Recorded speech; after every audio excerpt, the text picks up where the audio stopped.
श्रीकृष्ण त्वत्पदोपासनमभयतमं बद्धमित्यार्थदृष्टेः मर्त्यस्यार्थस्य मन्ये व्यपसरति भयं येन सर्वात्मनैव यत्तावत् त्वत्प्रणीतानिह भजनविधीन् आस्थितो मोहमार्गे धावन्नप्यावृताक्षः स्खलति न कुहचित् देवदेवाखिलात्मन्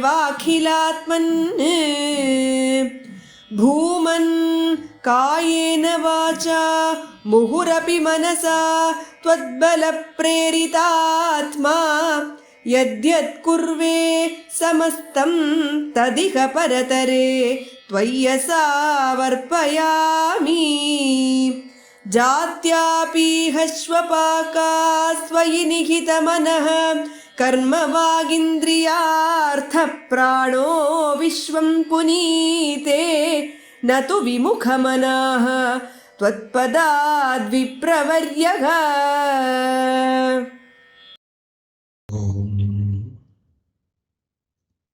नमः परमर्षिभ्यो नमः परमर्षिभ्यः हरिः ओम्।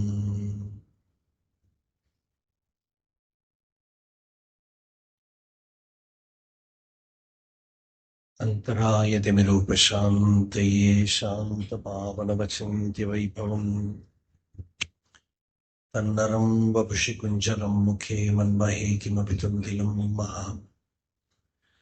गुरुर्ब्रह्मा गुरुर्विष्णुः गुरुर्देवो महेश्वरः गुरुः साक्षात् परं ब्रह्म तस्मै श्रीगुरवे नमः। ईश्वरो गुरुरात्मेति मूर्तिभेदविभागिने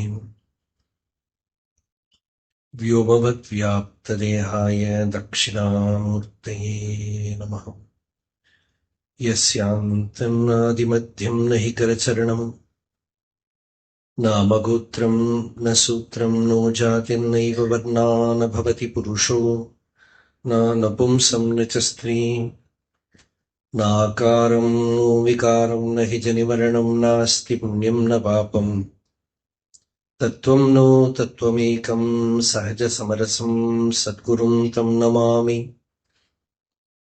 सदाशिवसमारम्भां शङ्कराचार्यमध्यमाम् अस्मदाचार्यपर्यन्तां वन्दे गुरुपरम्पराम्। मौनव्याख्या प्रकटितपरब्रह्मतत्त्वं युवानं वर्षिष्ठान्तेव सदृशिगणैः आवृतं ब्रह्मनिष्ठैः आचार्येन्द्रं करकलितचिन्मुद्रमानन्दरूपं स्वात्मा रामं मुदितवदनं दक्षिणामूर्तिमीडे। वेदान्तार्थविभासकायेतये शान्ताय सन्न्यासिने नानावादिनगेन्द्रसङ्गपवये योगीन्द्रवन्द्याय च मोहध्वान्तदिवाकराय भगवत्पादाभिधां बिभ्रतें तस्मै भाष्यकृते नमोऽस्तु सततं पूर्णाय बोधात्मने।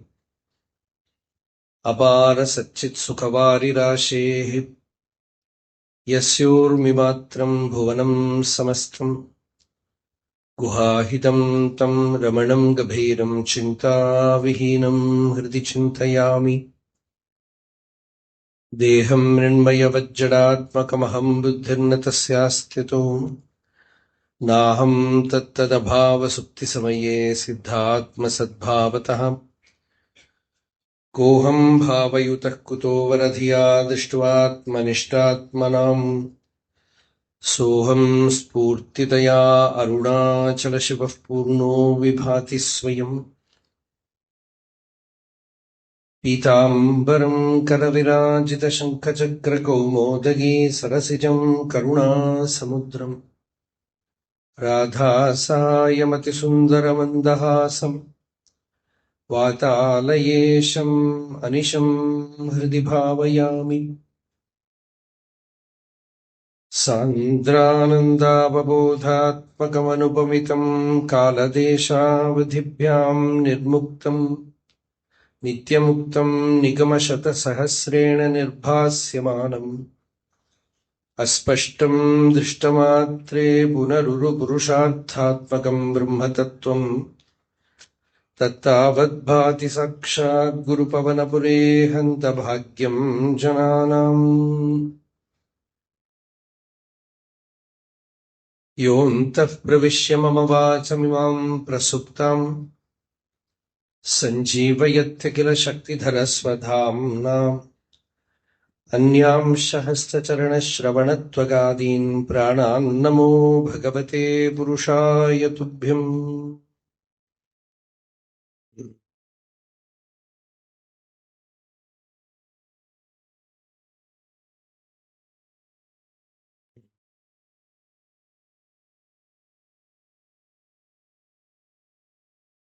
ഭാഗവത ധർമ്മ അനുസന്ധാനമാണ് നമ്മൾ ഈ ഒരു 3 ദിവസം കൊണ്ട് ഉദ്ദേശിക്കുന്നത്. ശ്രീമന്നാരായണീയത്തില് ഉള്ള ശ്ലോകങ്ങളും ഭാഗവതത്തില് ഉള്ള വിഷയത്തിന്റെ സംഗ്രഹരൂപാണല്ലോ.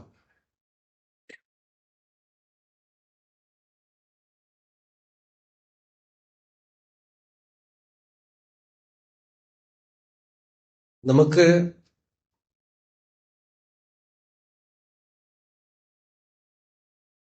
കേരളത്തില് ഭക്തിയുടെ ഒരു ഹൃദയസ്ഥാനമാണ് ഗുരുവായൂർ.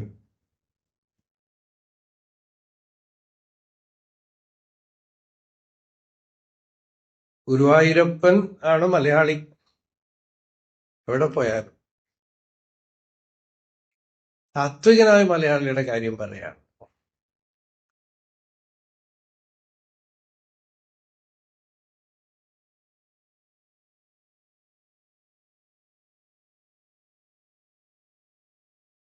ആ വാദപുരാധീശ്വരനെ ആശ്രയിച്ചുകൊണ്ടാണ് ഭാഗവത ധർമ്മം ഈ പരശുരാമ ക്ഷേത്രത്തില് നിലകൊള്ളുന്നത്, പ്രചരിക്കുന്നത്.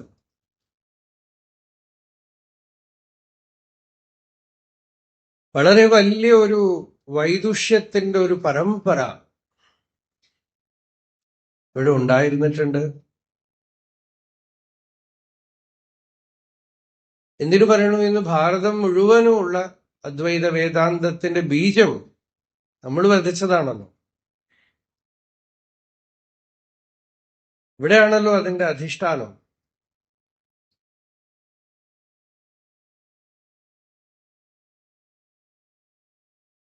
ആ ശങ്കര ഭഗവത് പാദർ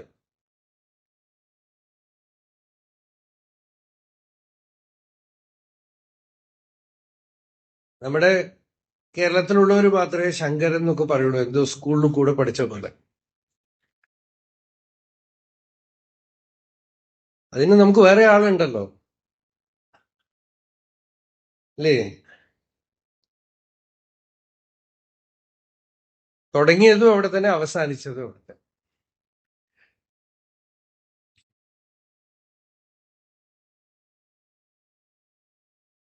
വംശവും ഒന്ന് തന്നെ. ഇനിയും മനസ്സിലായില്ലെങ്കിൽ പറയാനൊക്കെ.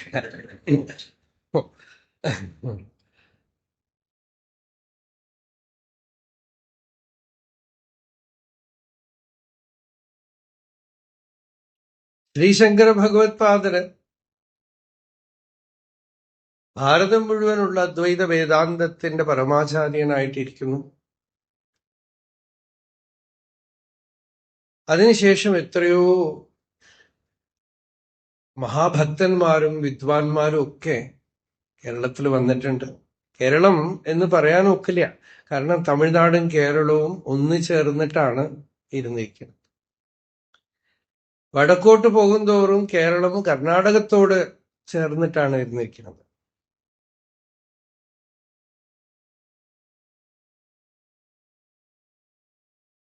ശ്രീമദ് ഭാഗവതത്തിലെ ഏകാദശ സ്കന്ധത്തില് ഒരു വിഷയം വരുന്നുണ്ട്. കലൗ ഖലു ഭവിഷ്യന്തി നാരായണ പരായണാഃ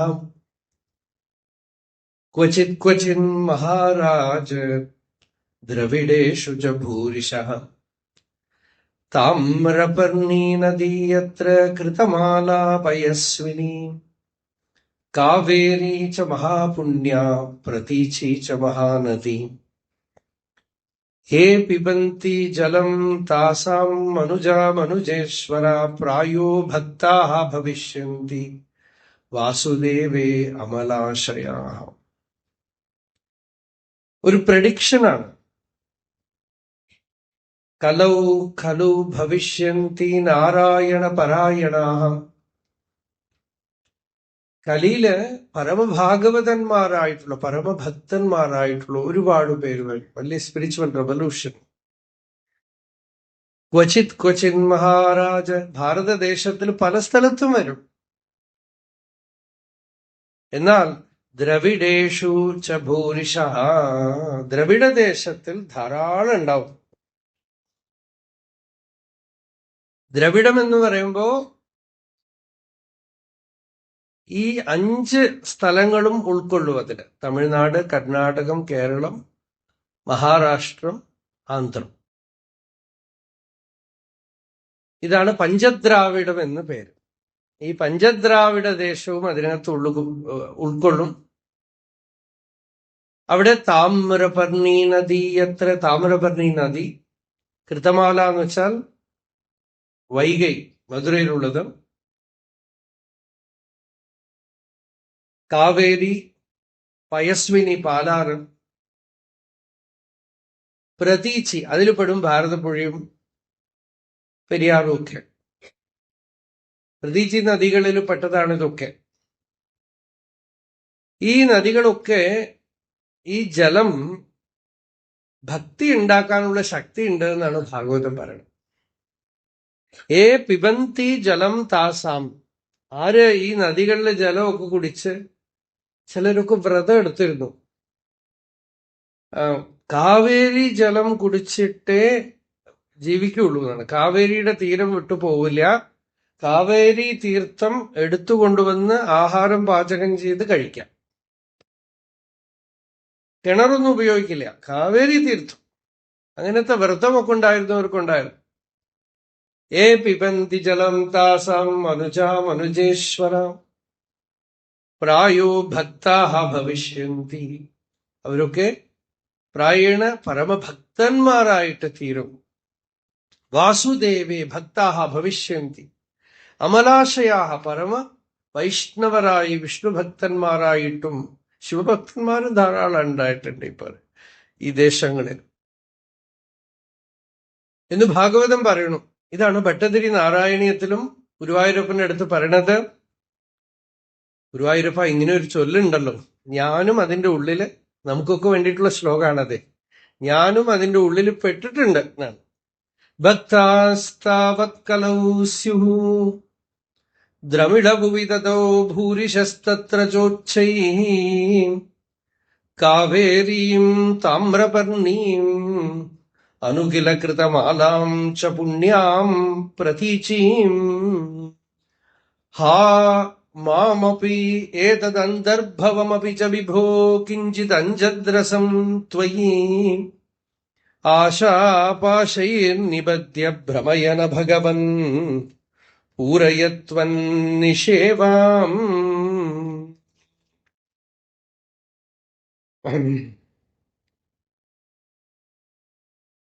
ശ്ലോകം കറക്റ്റാണോ നോക്കുകയാണ്, ഒരു ഓർമ്മേതാണോ പറയണതേ. ഭക്താസ്താവത് കലൗ സ്യുഃ. ഭട്ടതിരി പറഞ്ഞു, ഇങ്ങനെയൊക്കെ പറഞ്ഞിട്ടുണ്ടല്ലോ.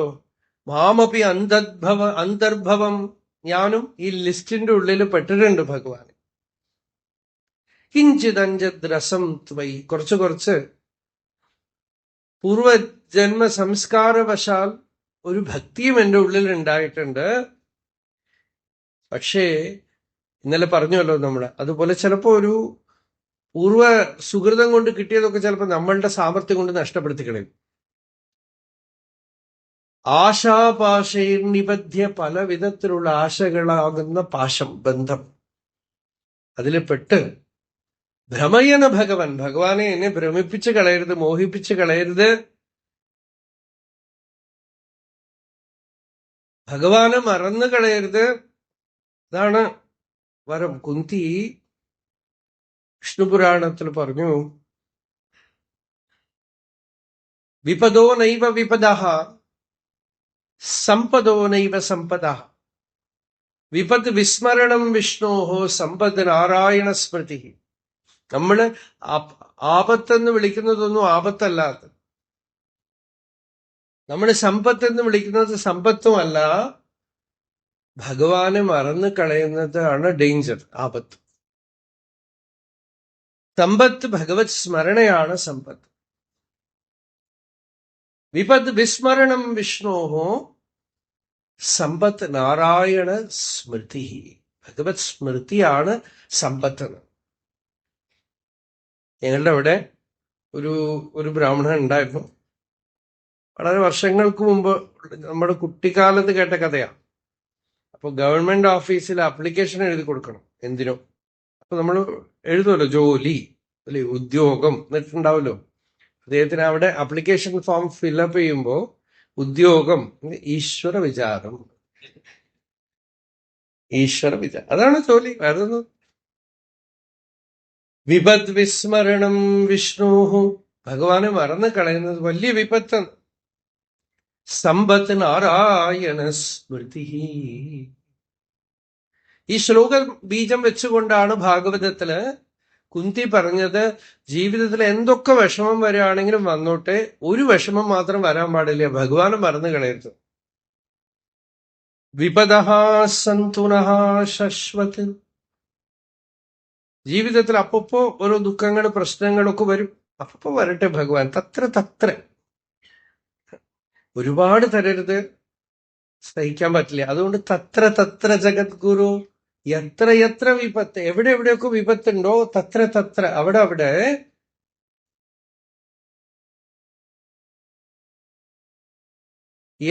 എത്ര തത്ര, അതാണ് പ്രയോഗം. എവിടെ വിപത്തുണ്ടോ തത്ര അവിടെ ഭഗവത് സ്മരണം.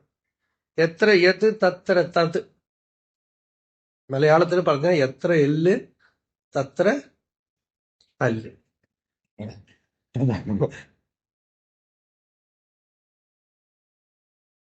യത് തത് ആവുമ്പോ, തത് എല്ലും തല്ലും ആവുമ്പോ അങ്ങനെ ആവില്ലേ, അല്ലേ? വിപദ് വിസ്മരണം വിഷ്ണു സമ്പത് നാരായണ സ്മൃതി. വിപദഃ സന്തു ന ശശ്വത് തത്ര ജഗദ്ഗുരു.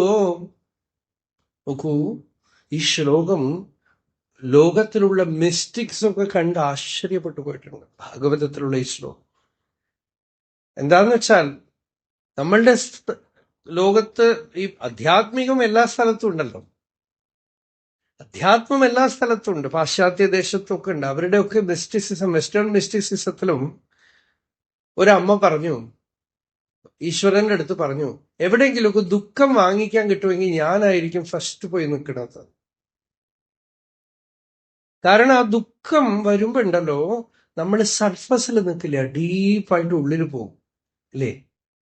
ദുഃഖം വരുമ്പോഴാണ് ഗുരുവായൂരപ്പ എന്ന് വിളിക്കുമ്പോ ഹൃദയത്തിൽ നിന്ന് വരാം. ഈ ഓട്ടൂരിന്റെ ഒരു കൃതി ഉണ്ടല്ലോ, എന്താണത്? നീ മാത്രമാണ് ഇനി എനിക്കൊരു ബന്ധു കൃഷ്ണ, അല്ലേ? അഴലാണത്. അതിന് പുറകിൽ അഴലെന്ന് വെച്ചാൽ ദുഃഖമാണ്. അപ്പൊ ദുഃഖം വരുമ്പോ ആ കൃതി കേട്ട് കരയാത്തവരാരുമില്ല. ഒരുപാട് കൃതികളുണ്ട് ഓട്ടൂരിന്റെ, പക്ഷെ ഓട്ടൂരിന്റെ ആ കൃതി കേട്ട് കരയാത്തവരാരുമില്ല. എന്താന്ന് വെച്ചാൽ വളരെ ചെറുപ്പത്തിൽ എഴുതിയതാണത്. ശരീരത്തിന് വ്യാധിയും പല ബുദ്ധിമുട്ടുകളും വിഷമങ്ങളും ഒക്കെ ആയിട്ട്. അപ്പൊ വേദന, ദുഃഖമൊക്കെ വരുമ്പോ ഒരു വലിയ സ്പിരിച്വൽ ടോണിക്കാണത്, രസായനമാണ്. എന്താന്ന് വെച്ചാൽ, നമ്മൾ ആനന്ദിക്കുമ്പോ ഉണ്ടല്ലോ, നമ്മൾ ആഴത്തിലൊന്നും പോവില്ല, സർഫസിൽ വരും. ദുഃഖം വരുമ്പോ വളരെ ആഴത്തിൽ പോകും. അപ്പോഴാണ് നമുക്ക് ഭഗവാൻ, ഈ ലോകം ഒന്നും ഉണ്മയല്ലെന്നും. ഒരു മുരളീധര മേനോൻ സാറുണ്ടായിരുന്നു, പ്രൊഫസർ. നല്ല അധ്യാത്മ ശാസ്ത്രജ്ഞനായിരുന്നു അദ്ദേഹം. അധ്യാത്മ വിഷയമായിട്ട് ഒരുപാട് എഴുതിയിട്ടുണ്ട്, രാമകൃഷ്ണ മഠത്തിലൊക്കെ. അപ്പോ സാറ് പറയും, ഞങ്ങളൊക്കെ കുട്ടിക്കാലമായിരിക്കുമ്പോ വളരെ കൂട്ടായിരുന്നു. അപ്പൊ അദ്ദേഹം പറയും, നോക്കൂ, ലോകം കുന്തമാണെന്ന് അറിയണമെങ്കിൽ ദുഃഖം വരണം. ദുഃഖം വന്നു കഴിഞ്ഞാൽ ലോകം, അതെന്ത് പ്രയോഗമാണെന്ന് അറിയില്ല, ലോകം കുന്തം. മനുഷ്യ, അദ്ദേഹത്തിന് ഇത്തിരി പൊടിയിടുന്ന പഴക്കുണ്ട്. അപ്പൊ അദ്ദേഹം പറയും, ഞാൻ ഈ പൊടിയിടുന്ന എന്തിനാ, അതൊരു ഉപദേശം, വെറുതെ തമാശ പറയാ. മനുഷ്യ, നീ പൊടിയാവുന്നു, നീ ഒന്നുമല്ല, ലോകം കുന്തമാണ്. ഈ കുന്തം എങ്ങനെയാ പ്രയോഗം, അങ്ങനെ ഒരു പ്രയോഗം ഉണ്ടല്ലോ അല്ലെ, നമ്മൾ മലയാളത്തിൽ ഒന്നും പറയാൻ കിട്ടിയിട്ടില്ലെങ്കിൽ കുന്തം എന്ന് പറയും. അപ്പൊ അതുപോലെ ഈ ലോകത്തിൽ ഈ ദുഃഖം വന്നു കഴിയുമ്പോഴാണ് മനുഷ്യന് താൻ ഒന്നുമല്ലെന്നും ലോകമൊന്നുമല്ലെന്നും ഭഗവാനാണ് സത്യമെന്നും ഒക്കെ അപ്പോ ആ ഒരു സമാധിയുടെ ഒരു ഒരു സ്ഫൂർത്തി ഉള്ളിലുണ്ടാവും, ഒരു ഗ്ലിംസ് ഉള്ളിലുണ്ടാവും. അലൗകികത പല ആളുകളും പറഞ്ഞിട്ടുണ്ട്.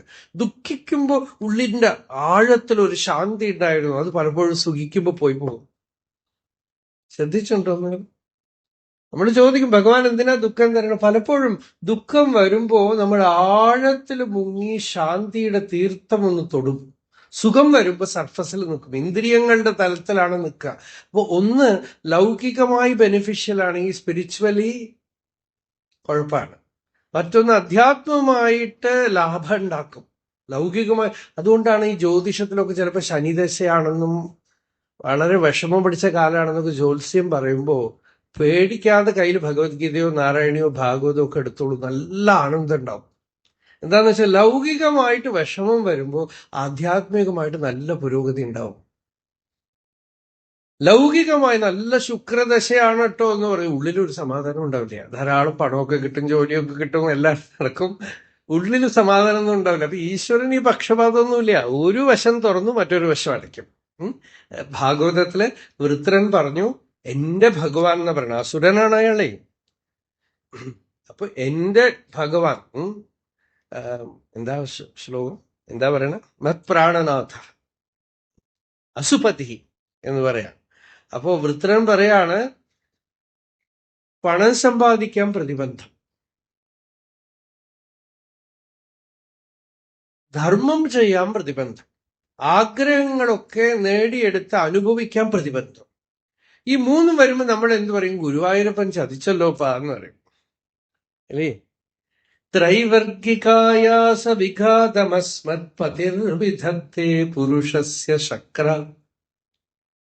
തതോനുമേയോ ഭഗവത് പ്രസാദഃ യോ ദുർലഭോ അകിഞ്ചന ഗോചരോന്യൈഃ. ത്രൈവർഗിക ആയാസ വിഘാതം അസ്മത് പതിഃ വിധത്തെ.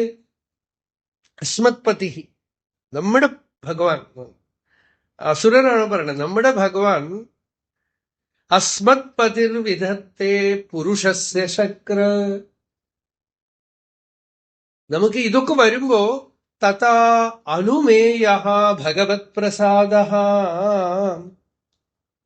തതഃ തസ്മാത് തഥാ തസ്മിൻ സമയേ അനുമേയ, അനുമാനിക്കണം എന്നാണ്. എന്താ അനുമാനിക്കേണ്ടത്? ഭഗവത് പ്രസാദ. എല്ലാം ഡോറും അടച്ചിരിക്കുമ്പോ ഭഗവാൻ കൃപ ചെയ്യാൻ തയ്യാറായിക്കണം. എന്താ വെച്ചാൽ ഒറ്റ ഡോർ തുറന്നുണ്ടാവും, മോക്ഷദ്വാരം അപാവൃത്തം. മോക്ഷദ്വാരം അപാവൃത്തം എന്നാണ്. മോക്ഷദ്വാരം തുറന്നു കിടക്കുന്നുണ്ടാവും. യോ ദുർലഭ, അത് ദുർലഭമാണ്, ഇതൊക്കെ ലോകത്തിൽ കിട്ടും, അത് ദുർലഭമാണ്. അകിഞ്ചന, ബാക്കിയുള്ളതൊക്കെ എടുത്തു കളഞ്ഞിട്ടാണ് ഭഗവാൻ ഇങ്ങടേക്ക്. ഈ ഡോറിന്റെ ഉള്ളിൽ കൂടെ നല്ല തടിയും ലഗേജും ഉണ്ടെങ്കിൽ കിടക്കാൻ പറ്റില്ല. അതുകൊണ്ട് ആ ലഗേജ് ഒക്കെ എടുത്തു കഴിഞ്ഞ് ഈ വാതിൽ തുറന്ന് അതിനകത്തെ കൂടെ ഈ പുനർജനി നുഴയുന്ന പോലെയാണ്, അതിനകത്തെ കൂടെ അങ്ങടേക്ക് കടത്തിവിടാം. യോ ദുർലഭോ അകിഞ്ചന ഗോചരോന്യൈ.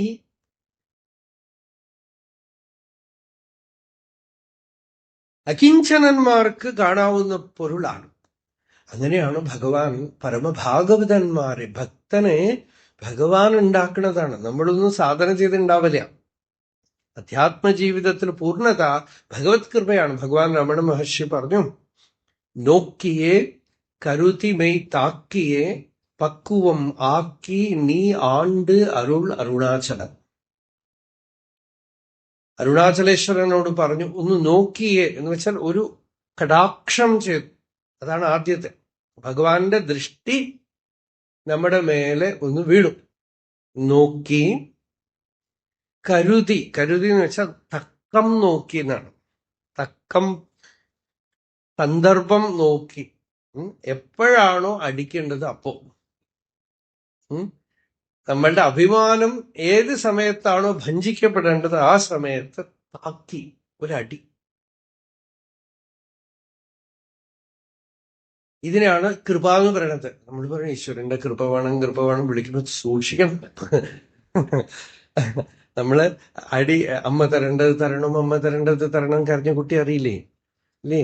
കേട്ടിട്ടുണ്ടോ?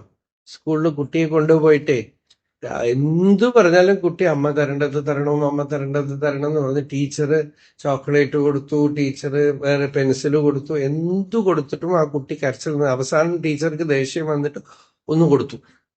അപ്പൊ പറഞ്ഞു, ഇതാണ് അമ്മ തരിക. അപ്പോ അതുപോലെ ജീവിതത്തില് ഈശ്വരനും, തമിഴിലൊരു പാട്ടുണ്ട് വളരെ പ്രസിദ്ധമായ, ശ്രീചക്രരാജ സിംഹാസനേശ്വരി. എല്ലാവർക്കും അറിയാം അല്ലേ? പലർക്കും അറിയാത്തൊരു കാര്യം, അത് നൊച്ചൂർ ഗ്രാമത്തിൽ നിന്ന് വന്ന പാട്ടാണ്. അവിടെ ഒരു സ്വാമി ഉണ്ടായിരുന്നു മുമ്പ്, അദ്ദേഹം എഴുതിയ പാട്ടാണ്. അഗസ്ത്യർ പാടലുകൾ എന്ന് വന്നു, പക്ഷെ അതിൽ പലതും അദ്ദേഹം എഴുതിയതാണ്. துன்பப்புடத்திலிட்டு தூயவன் ஆக்கி வைத்தாய், தொடர்ந்து உந்தன் மாயம் நீக்கி பிறந்த பயனை தந்தாய், அன்பை புகட்டி உன் ஆடலை காணச் செய்தாய். തുൻപപ്പുടത്തിലിട്ട് തൂയവൻ ആക്കി വെത്താൻ. സ്ഫുടം ആണ് പുടം. ഈ സ്വർണമൊക്കെ ശുദ്ധാക്കുന്ന പോലെ ദുഃഖമാകുന്ന ഒരു പ്യൂരിഫൈങ് മെഷീൻ അതിലിട്ടിട്ട് ശുദ്ധമാക്കി എടുത്തു എന്നാണ്. റീഫൈൻ ചെയ്തെടുത്തു. ദോഷങ്ങളെയൊക്കെ അങ്ങനെ നിവർത്തിപ്പിച്ചു. പിന്നെയോ അൻപൈ പുകട്ടി. ദുഃഖം മാത്രമല്ല, നല്ല ആനന്ദവും തരുന്നുണ്ട്. വേണ്ടാത്തതൊക്കെ കളഞ്ഞിട്ട് നല്ല ആനന്ദത്തിനെ ഉള്ളില് കുട്ടികൾക്ക് ഊട്ടിക്കൊടുക്കുന്ന പോലെ അൻപൈ പുകട്ടി ഉണ്ടൻ ആടലെ കാണ ചെയ്ത, ആ ആനന്ദം കൊടുത്തു എന്നാണ്. അപ്പൊ ഇതാണ് ഭഗവാൻ ചെയ്യുന്ന ആശ്ചര്യം. ഇതാണ് നാരായണ ഭട്ടതിരിയുടെ ജീവിതത്തിൽ നടന്നത്. ഭട്ടതിരി പറയണു, ഈ ഒരു വാതരോഗം മാത്രം എനിക്ക് വന്നില്ലായിരുന്നുവെങ്കിൽ ഗുരുവായൂരപ്പ, ഞാൻ ഈ വേദാന്ത ചിന്തയും ഭക്തിയും അധ്യാത്മ വിഷയങ്ങളും ഒക്കെ നാളെ എന്ന് പറഞ്ഞുകൊണ്ടിരിക്കും. ഒരിക്കലും ഞാൻ ഈ വഴിയിലേക്ക് തന്നെ വരില്ലായിരുന്നു.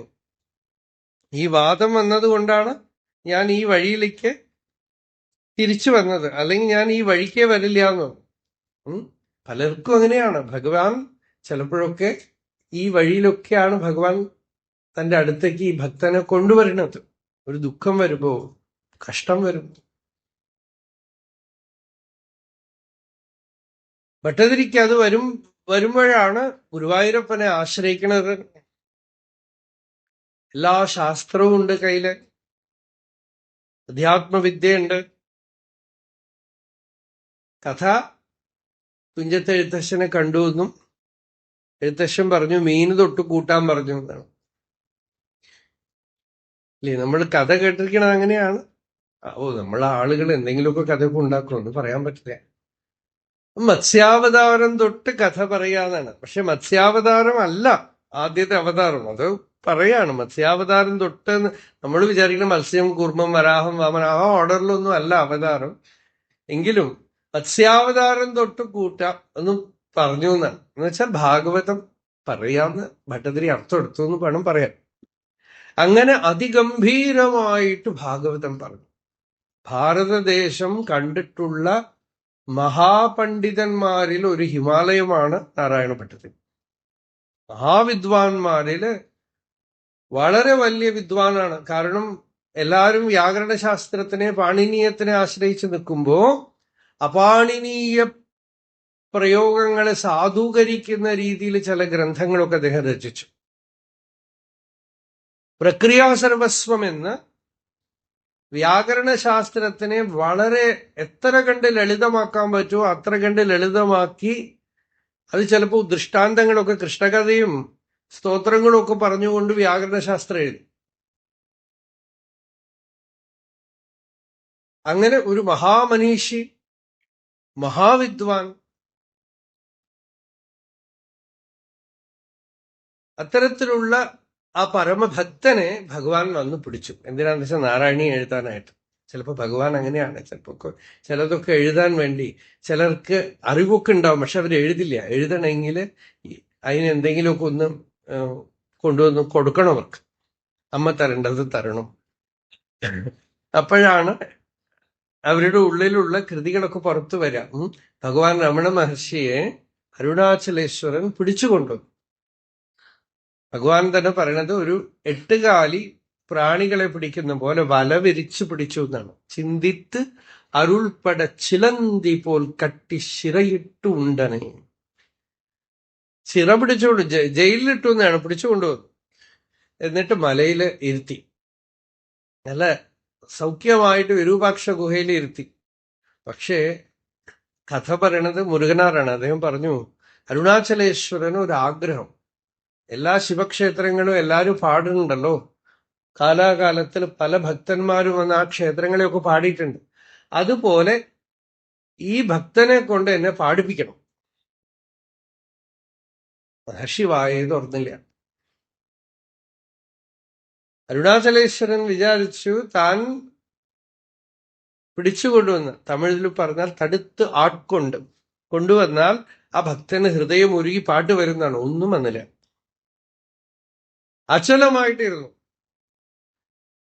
ആ ഭക്തൻ മുരുകനാർ പറഞ്ഞു, അമ്മ അതിശയം അചലവും നാണ ചുമ്മാ ഇരുന്നതോർ സ്വരൂപം.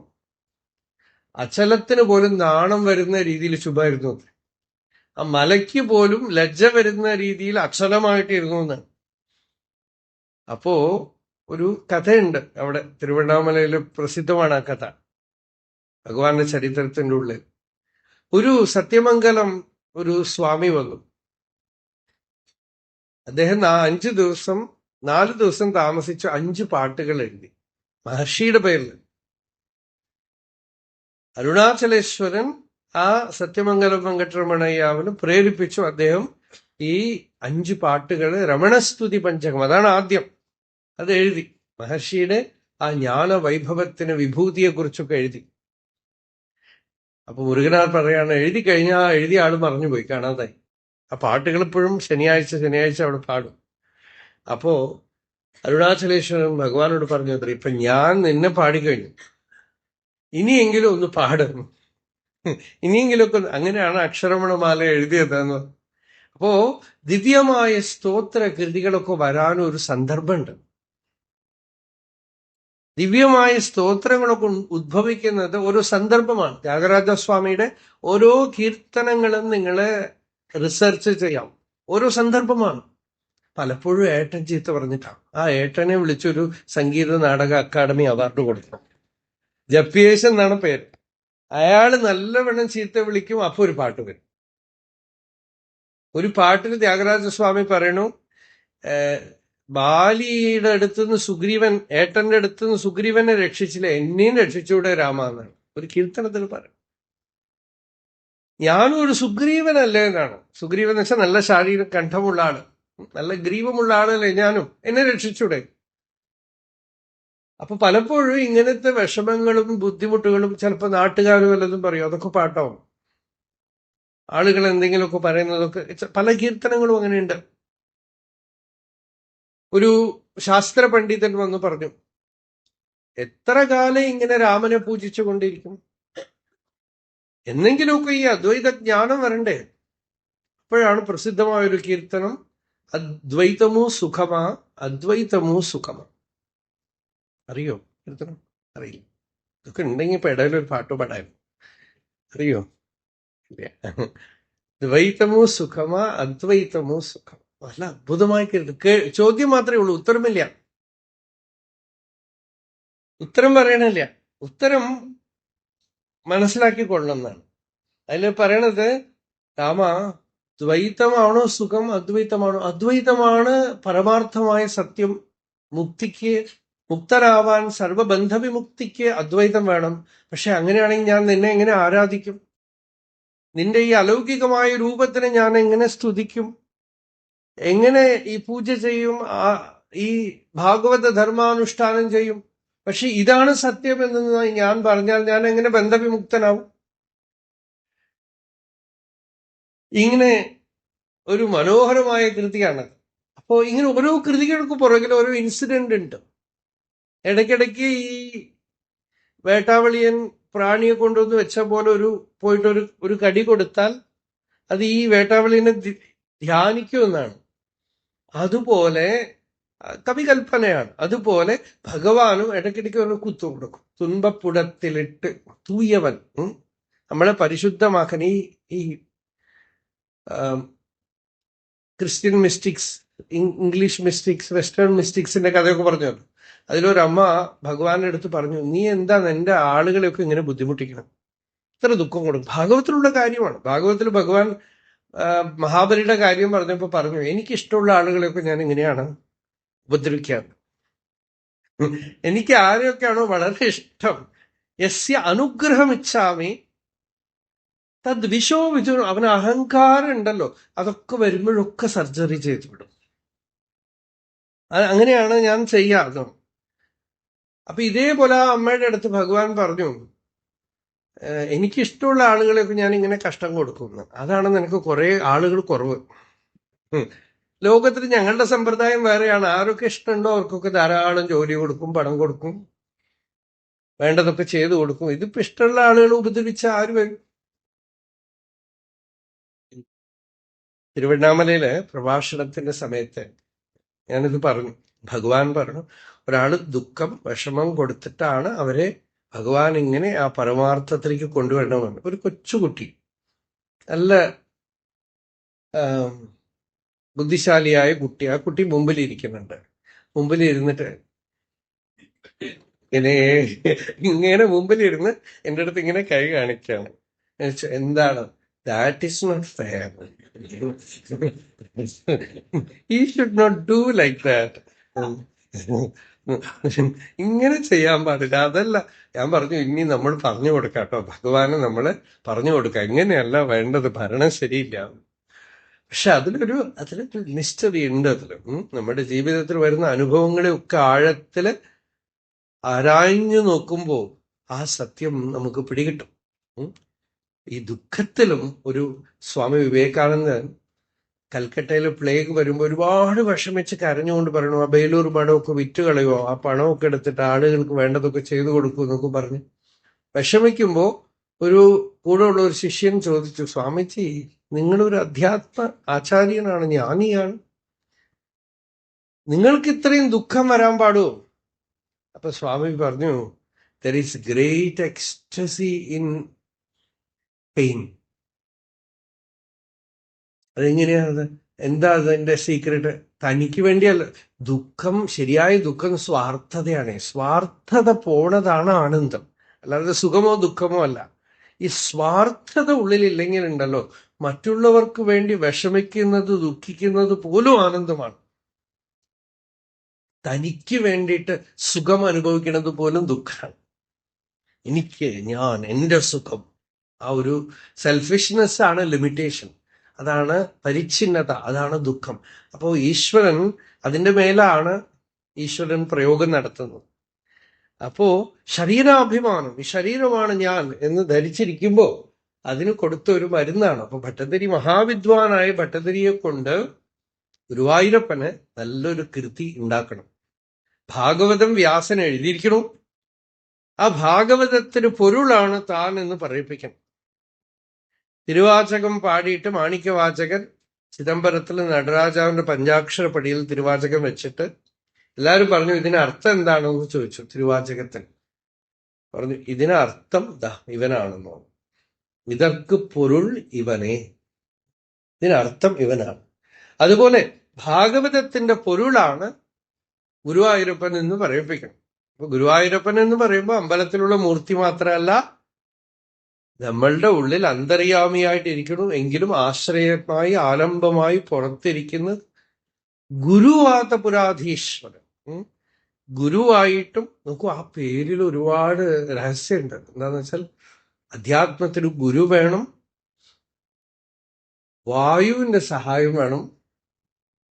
അപ്പോഴേ ഈ പുരത്തില് ഭഗവത് സാക്ഷാത്കാരം ഉണ്ടാവുള്ളൂ ഈ ശരീരത്തിന്.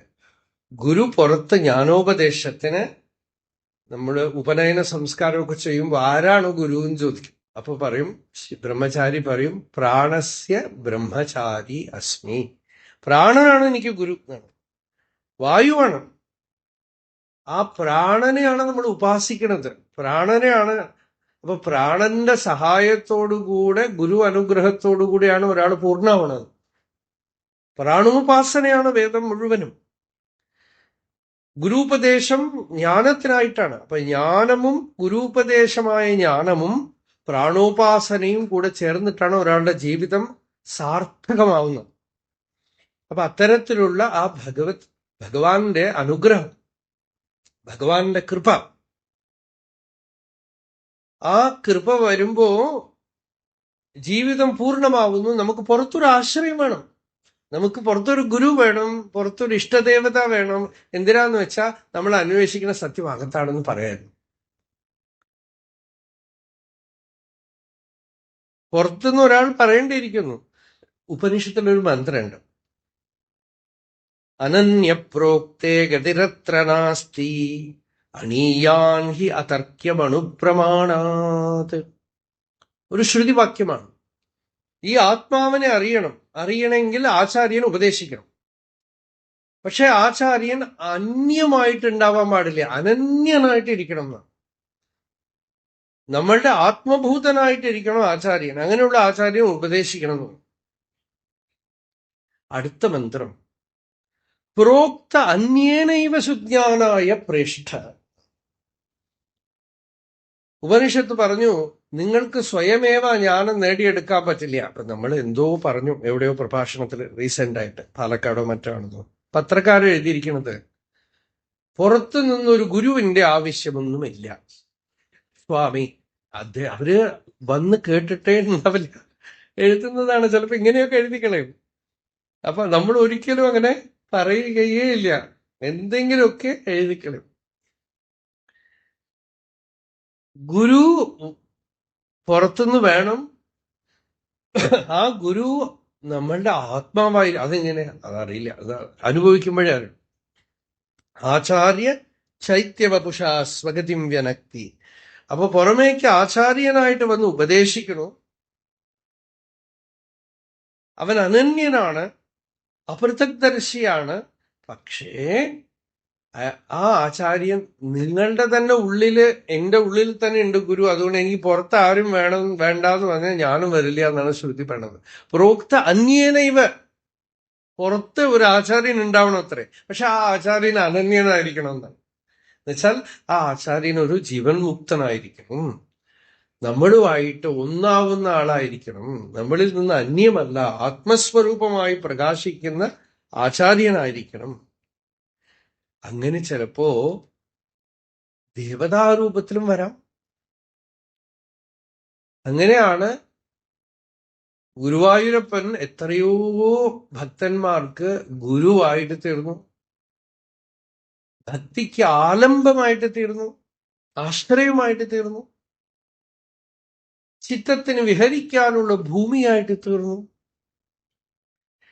തപോവനസ്വാമികൾ ബദരീശ സ്തോത്രത്തിൽ പറയുന്നു, ഞാൻ ആത്മചൈതന്യമാണ്, ശരീരമല്ല. പക്ഷേ ഈ ബദ്രീനാഥന്റെ മൂർത്തി ഉണ്ടല്ലോ, വിഹാരഭൂമി മനസോമമാസ്തു, എന്റെ മനസ്സിന് വിഹാരഭൂമിയായിട്ട് തീരട്ടെ എന്നാണ് ഭഗവാന്റെ ദിവ്യരൂപം. വേറെ എവിടെ പോകും? ഭഗവാന്റെ ദിവ്യരൂപം, അലൗകികമായ രൂപത്തിനെ ഞാൻ ഇങ്ങനെ ധ്യാനിച്ചുകൊണ്ട് ഇരുന്നു കൊള്ളാം. ഇപ്പോ ആശ്രയമായ ആ ഭഗവാന്റെ അലൗകിക രൂപത്തിന്റെ മുമ്പിൽ ഭട്ടതിരി വന്നിരുന്നു. എന്നിട്ട് ഭാഗവതമാണ് പറയാൻ പോണത്. ഭാഗവതം കൊണ്ട് ഭഗവാനെ അർച്ചിക്കുകയാണ്, പൂജിക്കുകയാണ്, ആരാധിക്കുകയാണ്. അപ്പൊ ഭാഗവതത്തിലെ ആരംഭത്തിലെ ആദ്യത്തെ ശ്ലോകം തന്നെ ഒരു കീറാമുട്ടിയാണ്. എന്നുവെച്ചാൽ ചില മരം പൊളിയില്ലല്ലോ, അതുപോലെയാണ് ആ ശ്ലോകം. ഗംഭീരമായ ശ്ലോകം, പ്രൗഢമായ ശ്ലോകം. ആ ശ്ലോകം അർത്ഥം പറഞ്ഞാൽ തന്നെ ഇയാൾക്ക് ശാസ്ത്രജ്ഞാനം ഉണ്ട് എന്ന് മനസ്സിലാക്കാം എന്നാണ് പൊതുവെ പറയാ. അതാണ് ഭാഗവത്തെ വിദ്യാവതാം പരീക്ഷ. ഭാഗവതത്തിൽ വിദ്യ അറിവുള്ള ആളാണോ എന്ന് പരീക്ഷിക്കണമെങ്കിൽ ഭാഗവതം കയ്യിൽ കൊടുത്താൽ മതി എന്നാണ്.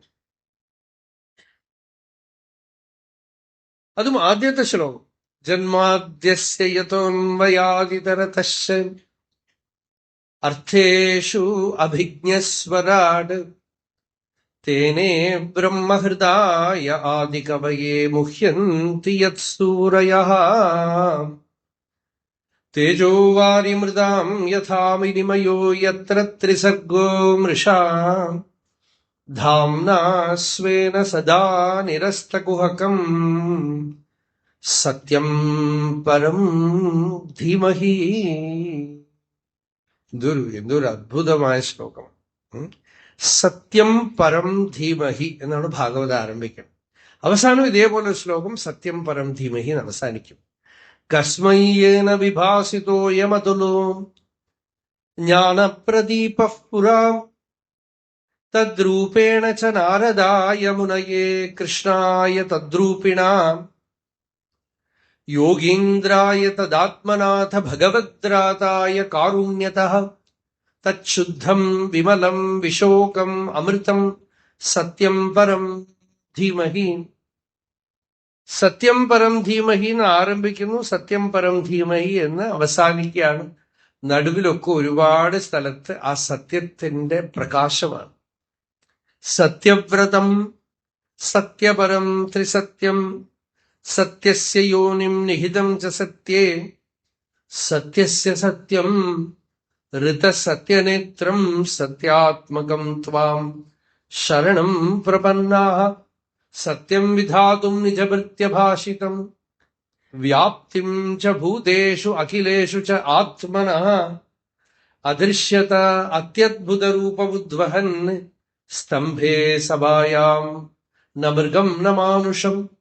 ഇങ്ങനെ ആ സത്യം വീണ്ടും വീണ്ടും വീണ്ടും പ്രകാശിച്ച് അഭിവ്യക്തമായിക്കൊണ്ടിരിക്കും ഭാഗവതത്തിൽ. സത്യം എന്ന് വെച്ചാൽ ബ്രഹ്മം, ആത്മാ, ഭഗവാൻ. ഈ പേരൊക്കെ പറയുമ്പോൾ ആളുകൾ മാറ്റി മാറ്റി പറയും. സത്യം എന്ന് പറഞ്ഞാൽ ഏത് മതത്തിൽ ചേർന്ന ആൾക്ക് നിഷേധിക്കാൻ ഒക്കില്ല. നാസ്തികന് പോലും നിഷേധിക്കാൻ പറ്റില്ല. നാസ്തികാണ് പറയണമെന്ന് വെച്ചു, ഞാൻ ഒന്നിലും വിശ്വസിക്കുന്നില്ല. നിങ്ങളുടെ സിദ്ധാന്തം കള്ളമാണ്, ഇതാണ് സത്യം എന്ന് പറയും. അല്ലേ, ഇതാണ് സത്യം എന്ന് പറയും. വേറെ ഏത് മതത്തിലുള്ളവരോട് പറഞ്ഞാലും അവർക്ക് പറയും ഞങ്ങളുടെ ദൈവം കൃഷ്ണനല്ല, ശിവനല്ല ഒക്കെ പറയും. പക്ഷെ സത്യമല്ല എന്ന് പറയാൻ പറ്റുമോ? പറ്റില്ല. അപ്പോ സത്യം എന്ന് വെച്ചാൽ ഏറ്റവും നല്ല പേര് ബ്രഹ്മത്തിന്. സത്യം ഏവ ജയത്തെ ന അനൃതം എന്ന് വളരെ പ്രസിദ്ധമായ വേദവാക്യം, മന്ത്രം. അപ്പോ ആ സത്യത്തിനെ സ്തുതിച്ചുകൊണ്ടാണ് ഭാഗവതം ആരംഭിക്കുന്നത്. ഈ ജഗത്ത് ഏതിൽ ഉദിച്ച് ഏതിൽ നിന്ന് ഏതിൽ ലയിക്കുന്നുവോ, ഏത് അന്വയ വ്യതിരേക യുക്തി കൊണ്ട് വിചാരം ചെയ്ത് നമ്മളുടെ ഉള്ളിൽ ആത്മാവായി പ്രകാശിക്കുന്നു, ജാഗ്രത് സ്വപ്ന സുഷുപ്തികൾക്ക് സാക്ഷിയായി ചൈതന്യമായി പ്രകാശിക്കുന്നു, ഏതൊരു സത്യത്തിനെ ബ്രഹ്മാവിന് ഭഗവാൻ പ്രകാശിപ്പിച്ചു കൊടുത്തു, അതേപോലെ തന്നെ ഒരു അനുഭൂതിമാനായ ആചാര്യന്, അധികാരിയായ ശിഷ്യന് എളുപ്പത്തിൽ പകർന്നു കൊടുക്കാൻ സാധിക്കുമോ? ഏതൊന്ന് അറിഞ്ഞു കഴിയുമ്പോൾ നമ്മുടെ സംസാരം എന്ന് പറയുന്നത് വെറും മൃഷ, വാസ്തവമല്ലാതെ മരുമരീചിക ജലം പോലെ ആയിപ്പോകും. ജ്ഞാതേ തത്വേ കഹ സംസാര. വലിയ വലിയ ദുഃഖം, സ്വപ്നം എണീറ്റ് കഴിയുമ്പോൾ സ്വപ്നം മറഞ്ഞു പോണ പോലെ ഈ ദുഃഖമൊക്കെ തന്നെ സത്യം അറിഞ്ഞ ആളുടെ മുമ്പിൽ നിന്നും ഒഴിഞ്ഞു പോകുന്നു, മറഞ്ഞു പോകും. ആ സത്യമാണ് ആത്മാ തത് സത്യം സ ആത്മാ തത്വമസി. ഇതാണ് മഹാവാക്യം. തത് സത്യം സ ആത്മാ തത്വമസി. അത് സത്യമാണ്, അത് നിന്റെ സ്വരൂപമാണ്, അത് തന്നെയാണ് നീ എന്ന് ശ്രുതി പറയുന്നു. അത്തരത്തിൽ ഗംഭീരമായി ആ സത്യത്തിനെ ഭഗവാൻ ബാദരായണൻ വേദവ്യാസൻ ഒരു ശ്ലോകത്തോടുകൂടെ ഭാഗവത ആരംഭിച്ചു. സത്യം പരം ധീമഹി. ആ ശ്ലോകത്തിനെ ഇപ്പൊ നാരായണീയത്തിൽ കൊണ്ടുവരണം. എങ്ങനെ കൊണ്ടുവരും എന്നാണ് ഇപ്പൊ ചോദ്യം. അതാണ് ഇപ്പൊ ഭട്ടതിരിയുടെ മുമ്പിൽ ഗുരുവായൂരപ്പൻ അവിടെ നിൽക്കുന്നു. ഈ ഗുരുവായൂരപ്പൻ തന്നെയാണ് ആ സത്യം, ഈ ഭഗവാൻ തന്നെയാണ് ആ സത്യം. ആ സത്യം തന്നെയാണ് നമ്മളുടെ ഉള്ളിൽ അന്തര്യാമിയായി പ്രകാശിക്കുന്നത്. എങ്ങനെ തുടങ്ങും നോക്കൂ. സമാധി ഭാഷ എന്നൊന്നുണ്ട്. വളരെ അപൂർവമായി ശാസ്ത്രങ്ങളിൽ കാണുന്നതാണ് സമാധി ഭാഷ. ഈ സമാധി ഭാഷയ്ക്ക് പ്രാമാണ്യം കൊടുത്തു ശാസ്ത്രകാരന്മാർ. എന്തൊക്കെയാണ് പ്രാമാണ്യം എന്ന് വെച്ചാൽ വേദവാക്യാനി, കൃഷ്ണസ്യ വാക്യാനി, വ്യാസസ്യ സൂത്രാണി എന്ന് പറഞ്ഞു. വേദവാക്യങ്ങള്, കൃഷ്ണന്റെ വാക്യം എന്ന് വെച്ചാൽ ഗീത, വ്യാസസ്യ സൂത്രാണി ബ്രഹ്മസൂത്രങ്ങള്. ഇനി എന്താ? സമാധി ഭാഷാച്ച. സമാധി ഭാഷ എന്താന്ന് വെച്ചാൽ അപ്പപ്പോ അവിടെ ജ്ഞാനികൾ ഉദ്ഭവിക്കും, അവരുടെ അനുഭവത്തിൽ നിന്നും പറയും. അതും പ്രമാണമാണ്. വേദവാക്യം പോലെ തന്നെ പ്രമാണം. കാരണം അതില് അവരുടെ മനസ്സോ അവരുടെ വ്യക്തിത്വമോ ഒരു ദോഷവുമില്ല. അപൗരുഷയമാണത്. പുരുഷമതിപ്രഭവമല്ല വാക്കുകൾ. അതുകൊണ്ട് അതിന് സമാധി ഭാഷ എന്ന് പറയും. ആ സമാധി ഭാഷ അവിടെയായി നാരായണീയത്തിൽ നമുക്ക് ധാരാളം കാണും. എന്താന്ന് വെച്ചാൽ ആ സമയത്ത് ഉണ്ടായിരുന്ന ഭട്ടതിരിയുടെ യോഗസ്ഥിതി വളരെ വളരെ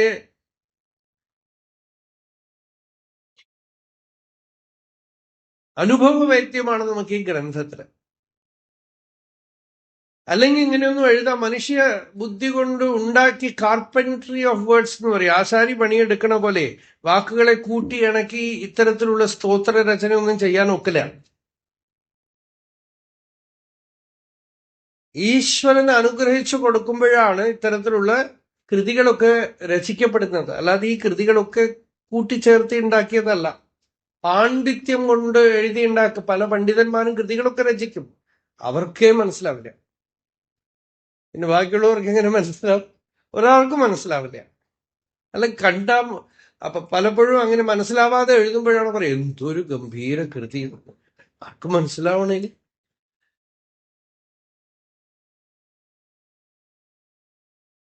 അപ്പോ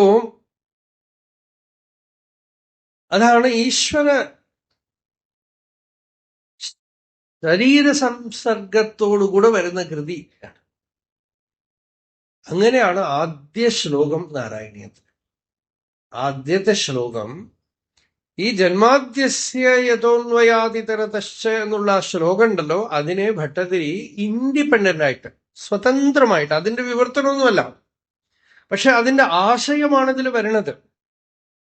സാന്ദ്രാനന്ദാവബോധാത്മകം. എല്ലാവർക്കും അറിയാലോ അല്ലേ? എന്തൊരു പദമാണ്.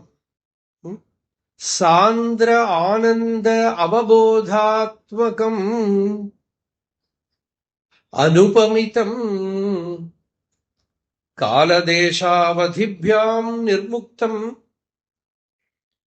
നിത്യമുക്തം നിഗമശതസഹസ്രേണ നിർഭാസ്യമാനം അസ്പഷ്ടം ദൃഷ്ടമാത്രേ പുനഃ ഉരുപുരുഷാർത്ഥാത്മകം ബ്രഹ്മതത്വം താവദ്ഭാതി സാക്ഷാത് ഗുരുപവനപുരേ ഹന്ത ഭാഗ്യം ജനാനാം. ഹന്ത ഭാഗ്യം.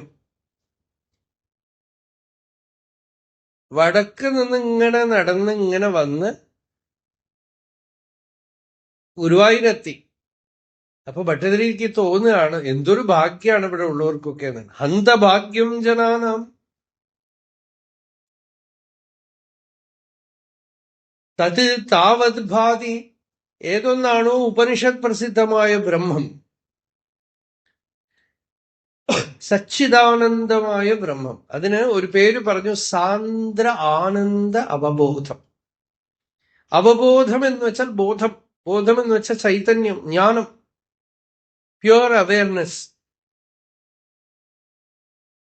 അതുമാത്രമല്ല, ആനന്ദ അവബോധം. ആ ശുദ്ധ ചൈതന്യത്തിലാണ് ആനന്ദമുള്ളത്. ആനന്ദം അതിന്റെ സ്വരൂപമാണ്. ഉപനിഷത്ത് പറയുന്നു, സത്യം ജ്ഞാനമനന്തം ബ്രഹ്മ യോ വേദനിഹിതം ഗുഹായാം പരമേ വ്യോമൻ. സത്യം ജ്ഞാനം അനന്തം ബ്രഹ്മ. സത്യമാണത്. ആരംഭത്തിൽ ആദ്യത്തെ ലക്ഷണം എന്താ? സത്യം. സത്യം എന്ന് വെച്ചാൽ എന്താ? മാറാതെ ഉള്ളത് സത്യം, ചേഞ്ച്ലെസ്, പരിണാമല്ല.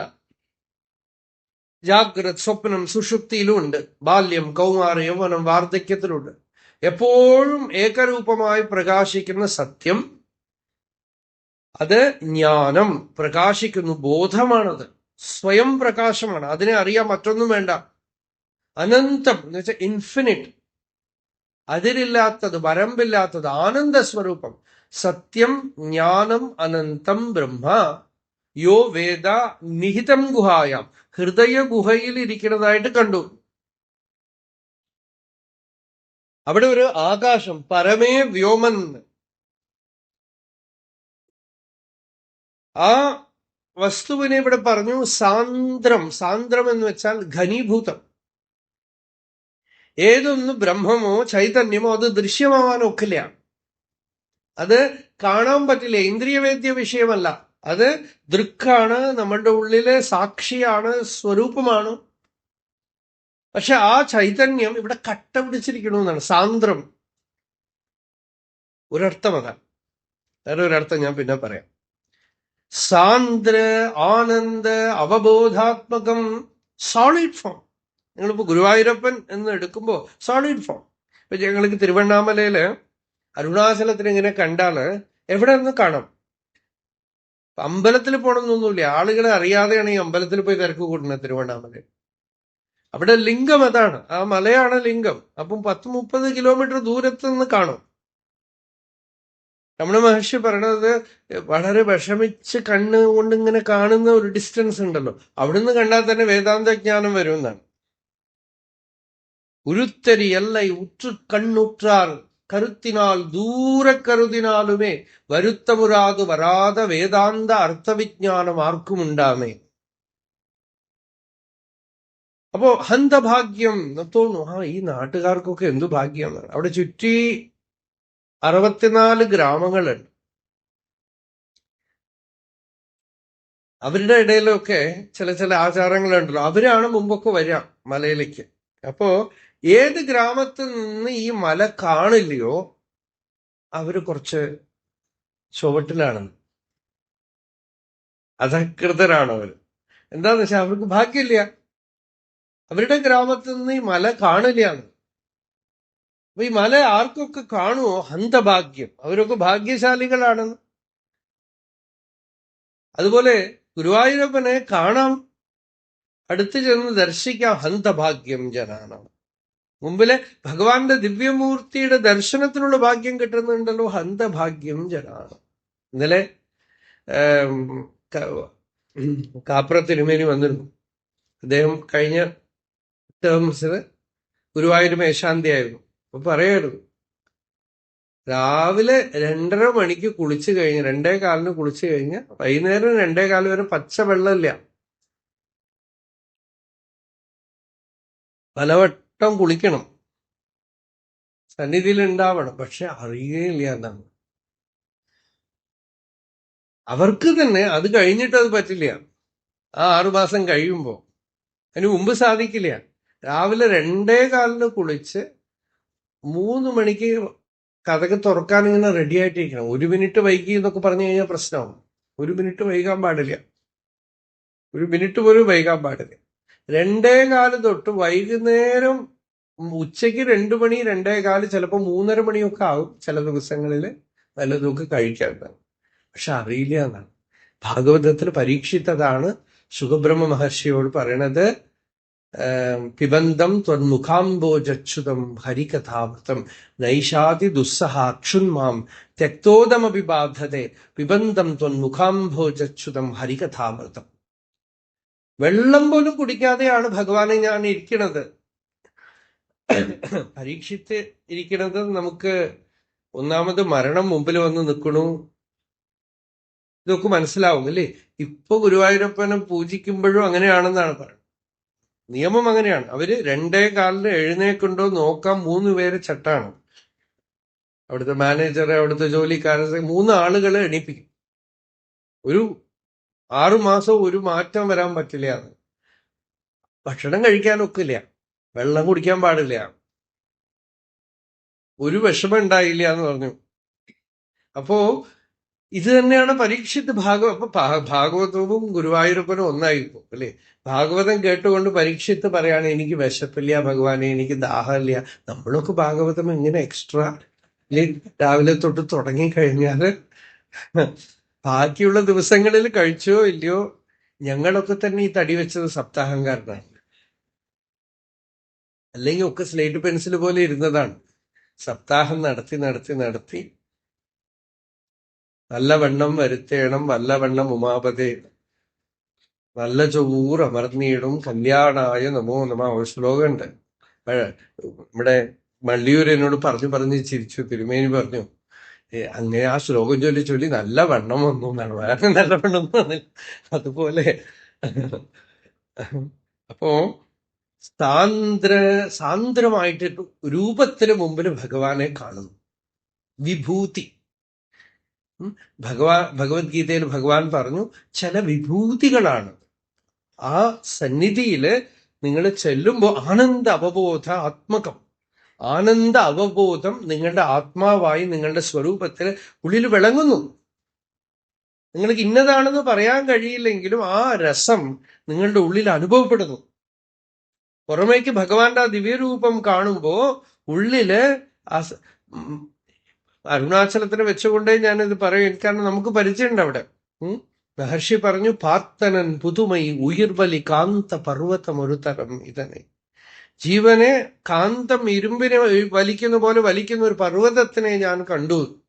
തന്റെ അടുത്ത് വരുന്ന ആളുകളുടെ മനസ്സിനെ നിശ്ചലമാക്കി ആത്മാനുഭവം ഉണ്ടാക്കുന്ന ഒരു കാന്തത്തിനെ കണ്ടു എന്നൊക്കെ പറഞ്ഞു. അപ്പോ ഭഗവാന്റെ ദിവ്യമൂർത്തി, അലൗകികമായ മൂർത്തി എന്ന് പറയുന്നത് ഭാവനയല്ല. ശ്രീവൈഷ്ണവ സമ്പ്രദായത്തിൽ അവര് കൃഷ്ണാവതാരം, രാമാവതാരം, ഈ അവതാരങ്ങളെയൊക്കെ കാണും വലിയ അവതാരമായിട്ട് പറയണത് അമ്പലത്തിലുള്ള മൂർത്തിയാണ്. എന്താന്ന് വെച്ചാൽ അർച്ചാവതാരം എന്നാണ് പറയാതിന്. ബാക്കി അവതാരങ്ങളൊക്കെ അതാത് കാലത്ത് വന്ന് ആരെങ്കിലും ഒക്കെ കൊന്നിട്ട് പോകും. ഈ അവതാരം അങ്ങനെയല്ല. അവിടെ ഉണ്ട് എത്രയോ കാലത്തിൽ ഭക്തന്മാർക്ക് ആനന്ദം നൽകിക്കൊണ്ട്, പ്രിയം നൽകിക്കൊണ്ട്, ഭക്തി നൽകിക്കൊണ്ട് ആശ്രയമായിട്ട് അവിടെ ഉണ്ട്. അത് അർച്ചാവതാരം എന്നാണ് പറയുന്നത്. അതാണ് ഇവിടെ ആരംഭത്തിൽ തന്നെ പറഞ്ഞ ഹന്തഭാഗ്യം ജനാനാം. എന്താന്ന് വെച്ചാൽ ഉപനിഷത് പ്രസിദ്ധമായ ആനന്ദ അവബോധമായ ആത്മാവ് ഇവിടെ സാന്ദ്രമായിട്ട് കൺമുമ്പിലുണ്ട്. സാന്ദ്രാനന്ദാവബോധാത്മകം. ഏതുപോലെ? അനുപമിതം. ഇന്ന പോലെ എന്ന് പറയാൻ അനന്വയമാണ്. ആകാശം പോലെ, കടല് പോലെ എന്ന് പറയുന്ന പോലെയാണ് അനുപമിതം. അതിന്റെ അനുഭൂതി എങ്ങനെയാ? കാലദേശാവധിഭ്യാം നിർമുക്തം. ഗുരുവായൂർ എന്നുള്ള ഒരു ദേശത്ത് പോയി, പക്ഷെ ദേശമില്ല. ഒരു സമയത്തിൽ ഭഗവാനെ ആരാധിക്കുന്നു, പക്ഷെ സമയമില്ല. കാലദേശാവധിഭ്യാം നിർമുക്തം. ടൈം സ്പേസ് ഒന്നുമില്ലാതെ.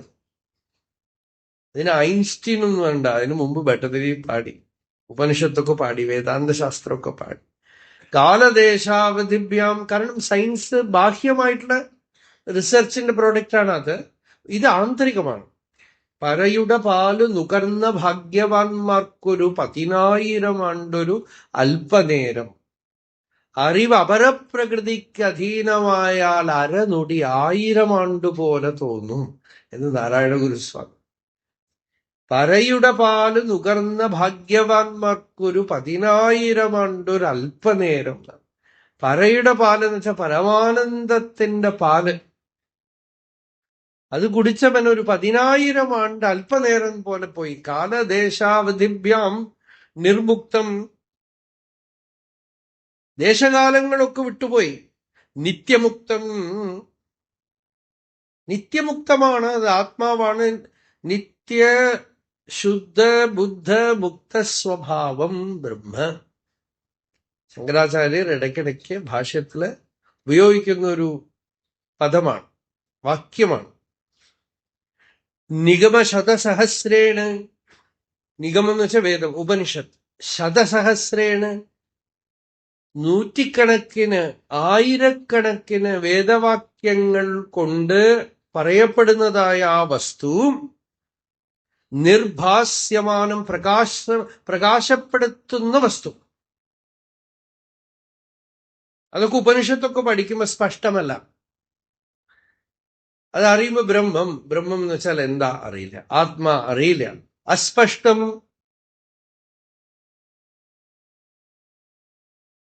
ഇപ്പൊ ഗുരുവായൂരപ്പന്റെ മുമ്പിൽ ചെന്ന് നിൽക്കുമ്പോഴും ഇരുട്ടില് ആ മൂർത്തി ഒന്നും ശരിക്കും കാണാനൊന്നും പറ്റില്ല. അടുത്തെത്തുമ്പോ കണ്ണും വരെ നമ്മൾ അടയ്ക്കും. അപ്പോഴേക്കും അവര് തള്ളിയും വിടും.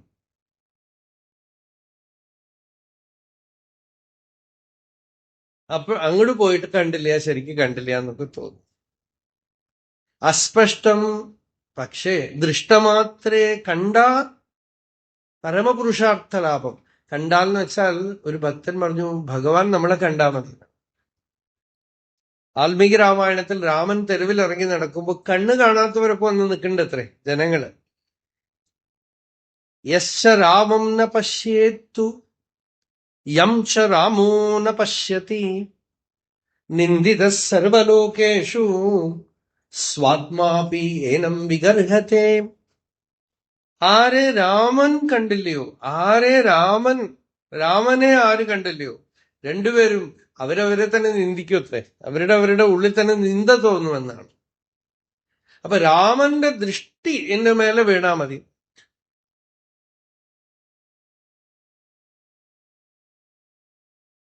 ഭഗവാന്റെ ദൃഷ്ടി നമ്മുടെ മേലെ വീണാ മതി എന്നാണ്. ദൃഷ്ടമാത്രേ പുനഃ ഒരു പുരുഷാർത്ഥാത്മകം, പരമപുരുഷാർത്ഥാത്മകം, പുരുഷാർത്ഥത്തിനെ പ്രകാശിപ്പിക്കുന്ന ആ ബ്രഹ്മതത്വം. പുരുഷാർത്ഥം എന്ന് വെച്ചാൽ പുരുഷനാൽ സാധിക്കേണ്ടത് നേടിയെടുക്കേണ്ടതായ പരമലക്ഷ്യം. ബ്രഹ്മതത്വം, ഉപനിഷത് പ്രസിദ്ധമായ ബ്രഹ്മതത്വം. അത് താവത്, അതേ പഠിക്ക്, അങ്ങനെ തന്നെ ഭാതി, പ്രകാശിക്കണം. എവിടെ? ഗുരുഭവനപുരേ. ഈ ഗുരുഭവനപുരത്തിലെ ഹന്ത, എന്തു ഭാഗ്യമാണ് ജനങ്ങൾക്ക്. ഹന്തഭാഗ്യം ജനാനാം. ഇനിയിപ്പോ ഈ ശ്ലോകം തന്നെ ഔപനിഷദമായിട്ട് മാത്രമായിട്ട് കാണാം.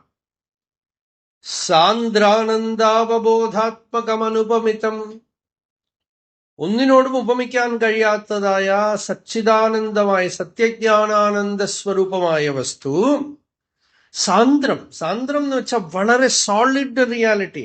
നമ്മൾ പറയണത് ഈ പ്രപഞ്ചമാണ് സാന്ദ്രം എന്നാണ്.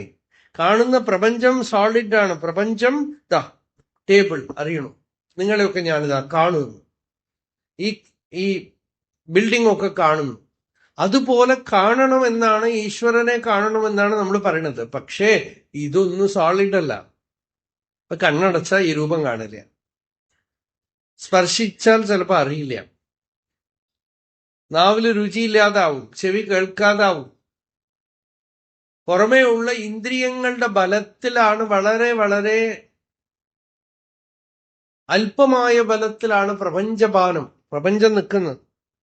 അപ്പൊ അതൊന്നും സാന്ദ്രമല്ല. നമ്മുടെ തന്നെ ശരീരം തന്നെ നമുക്ക് ചിലപ്പോൾ അറിയൊന്നുമില്ല. ഒരു ആംബ്യൂട്ടേഷൻ ചെയ്തു, അനസ്തീഷ്യ കൊടുത്ത് ആംബ്യൂട്ടേഷൻ ചെയ്തൊക്കെ എടുക്കുന്നു, അറിയില്ല. ലിവറൊക്കെ എടുത്ത് വേറെ ഒരാൾക്ക് വെച്ചു കൊടുക്കണു, അറിയില്ല. കിഡ്നി എടുത്ത് കൊടുക്കണു. ഒരു കിഡ്നിയുമായിട്ട് എത്രയോ ആളുകളുണ്ട് ഇപ്പോ, അറിയില്ല. അതൊന്നും സോളിഡ് അല്ല. ഏറ്റവും സോളിഡ് ആയിട്ടുള്ളത് അപരോക്ഷം എന്നാണ് വാക്ക് ശ്രുതിയുടെ. അപരോക്ഷമായിട്ടുള്ളത് ഞാൻ ഉണ്ട് എന്നുള്ള അനുഭവ രൂപത്തിൽ ഉള്ളിൽ പ്രകാശിക്കും. അഹമസ്മി എന്ന അനുഭവ രൂപത്തിൽ ഉള്ളില് വളരെ, അതിന് ഇന്ദ്രിയങ്ങൾ വേണ്ട, മനസ്സ് വേണ്ട, ഒന്നും വേണ്ട. അത് സാന്ദ്ര ആനന്ദ അവബോധ ആത്മകമാണ്. അത് ആത്മാവാണ്. തത് സത്യം സ ആത്മാ തത്വമസി. ആ സാന്ദ്രമായ ആനന്ദം, അവബോധം, ചൈതന്യം ആത്മാവായി അപരോക്ഷമായി ഹൃദയത്തിൽ പ്രകാശിക്കുന്നു. അത് ദേശകാലങ്ങൾക്കപ്പുറമുള്ളതാണ്. അതുകൊണ്ടാണ് അത് മാത്രമുള്ളപ്പോ ദേശകാലമൊന്നുമില്ല.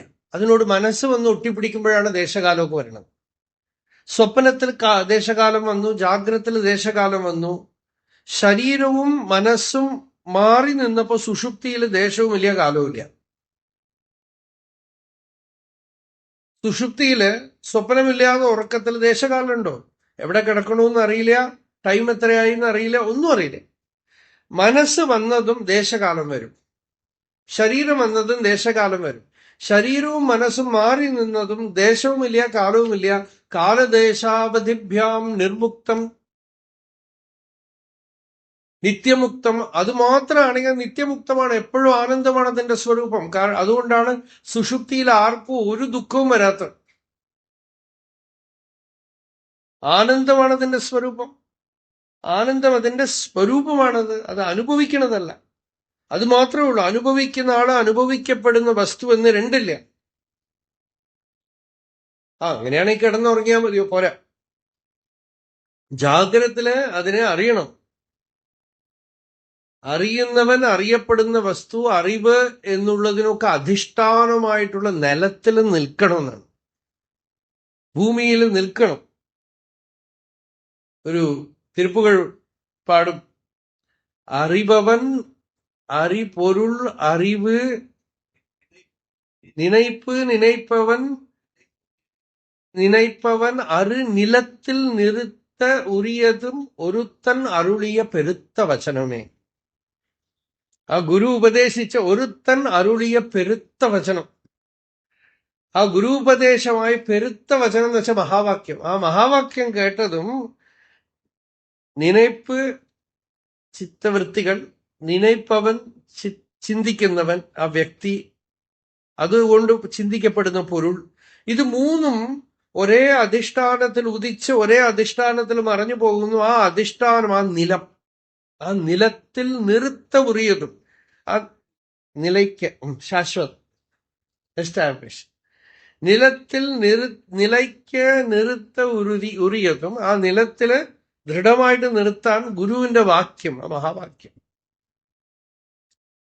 അതാണ് നിത്യമുക്തം, നിർമുക്തം, നിത്യമുക്തം, നിഗമശതസഹസ്രേണ നിർഭാസ്യമാനം,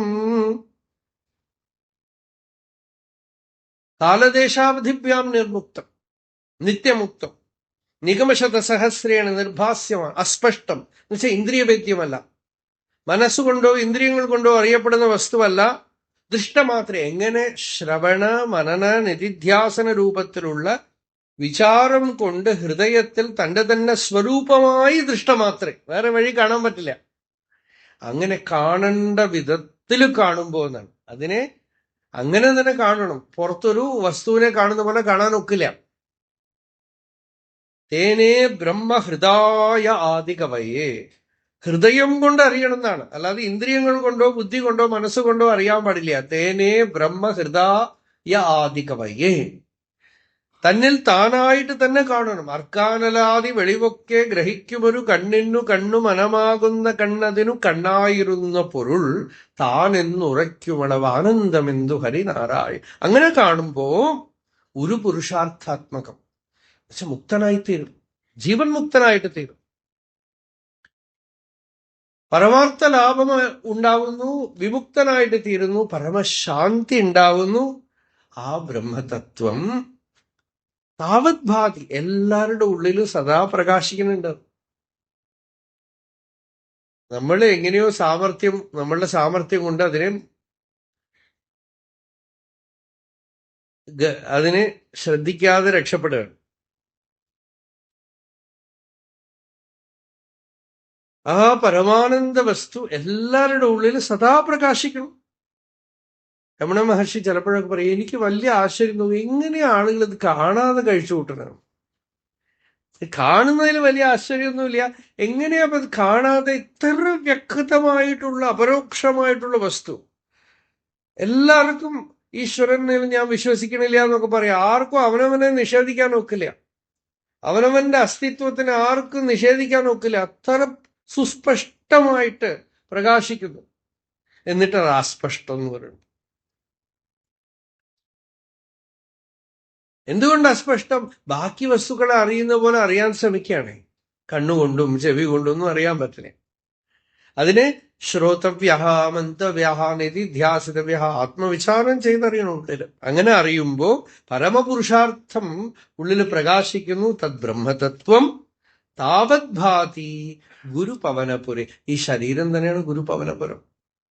അതിനകത്ത് ഗുരുവുമുണ്ട്, പവനനുമുണ്ട്. അവസാനം ഈ ഗുരുപവനപുരത്തിലേക്ക് വരേണ്ടി വരും. പുറമേക്കുള്ള ഗുരുവായൂർക്ക് പോയി ഭഗവാനെ ആരാധിച്ച് ആ ഭക്തിയൊക്കെ ചെയ്ത് കഴിയുമ്പോൾ അവസാനം ഗുരുവായൂരപ്പം പറയും, നിന്റെ ശരീരം തന്നെ ഗുരുപവനപുരമാണ്, ഞാൻ അതിനകത്തുണ്ട്, അവിടെ കണ്ടുകൊള്ളാം.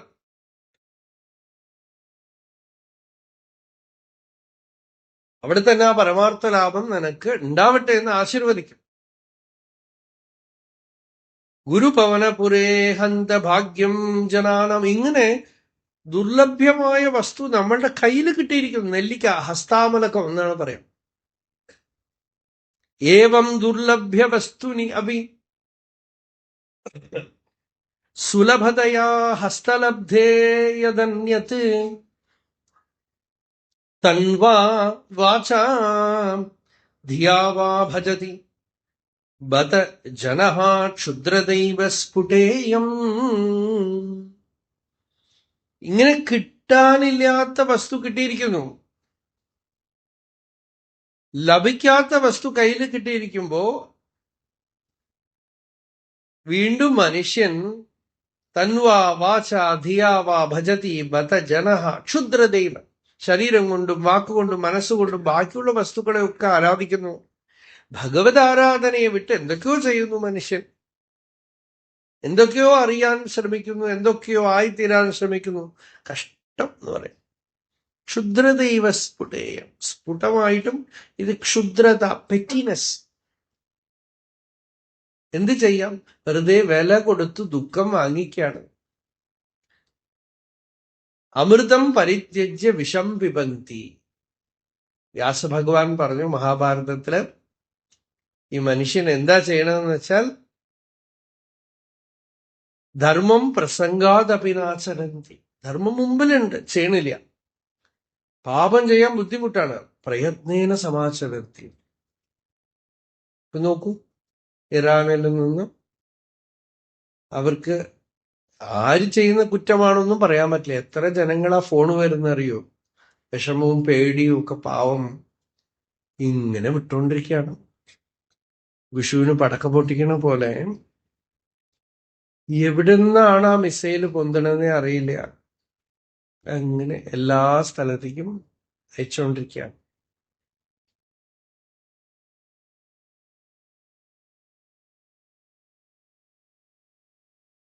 ഇതൊക്കെ പക്ഷെ ഈശ്വരന്റെ ലീലകളാണ്. അതൊക്കെ എന്താന്ന് വെച്ചാൽ സംഹാരം. ഭഗവാൻ ഗീതയിൽ പറയണ്ടല്ലോ, ഞാൻ ആഖ്യാഹിമേ കോ ഭവാൻ ഉഗ്രരൂപ.